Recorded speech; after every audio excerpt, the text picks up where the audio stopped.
આણંદ શહેરમાં આવેલા રાજમાર્ગ પરના શાન કોમ્પ્લેક્સમાં સ્પાની આડમાં ચાલી રહેલા દેહ વ્યાપારનો પર્દાફાશ થયો હતો। પોલીસે 7 થાઈલેન્ડ અને એક ભારતીય યુવતી સહિત કુલ 8 યુવતીઓ તેમજ 2 સંચાલકોને પોલીસે ઝડપી પાડ્યા હતા। આણંદના શાન મોલમાં કાર્યરત ધ વન લીલી સ્પામાં કુટ્ટણખાનું ચાલતું હોવાનું ચોક્કસ બાતમીના આધારે પોલીસે દરોડો પાડ્યો હતો। આણંદમાં સ્પાની આડમાં ચાલતું કુટ્ટણખાનું ઝડપાયો। સ્પાની આડમાં વિદેશી યુવતીને બોલાવી દેહ વિક્રય કરાવતા હતા। થાઈલેન્ડની 8 યુવતીઓ અને એક ભારતીય યુવતી ઝડપાઈ। 2 સંચાલકો અને ગ્રાહકો સહિત 5 ઝડપાયા।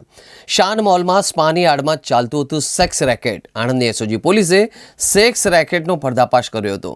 પોલીસે તપાસ કરતા મોબાઈલ રોકડ સહિત કુલ 84,000થી વધુના મુદ્દામાલ કબજે કરી મૂળ માલિકની પૂછપરછ કરતા બિહારના વિકાસ રાય અને રોહિત રાયની માલિકીનું હોવાનું ખુલ્યું હતું, જે બંને હાલ વોન્ટેડ છે। પોલીસે ઝડપાયેલા ગૌતમ અને તુષારની ધરપકડ કરી શુક્રવાર સાંજ સુધીના રિમાન્ડ મેળવી પૂછપરછ કરતા ગ્રાહકો પાસેથી શખ્સો ₹1,000થી લઈને 5,000 લેતા હતા।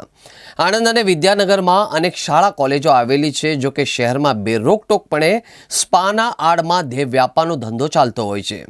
છેલ્લા 4 મહિનામાં આ ચોથી દરોડો છે। પોલીસે 7 થાઈલેન્ડ અને એક ભારતીય યુવતી સહિત 8 યુવતીઓ, 2 સંચાલકોને પોલીસે ઝડપી પાડ્યા।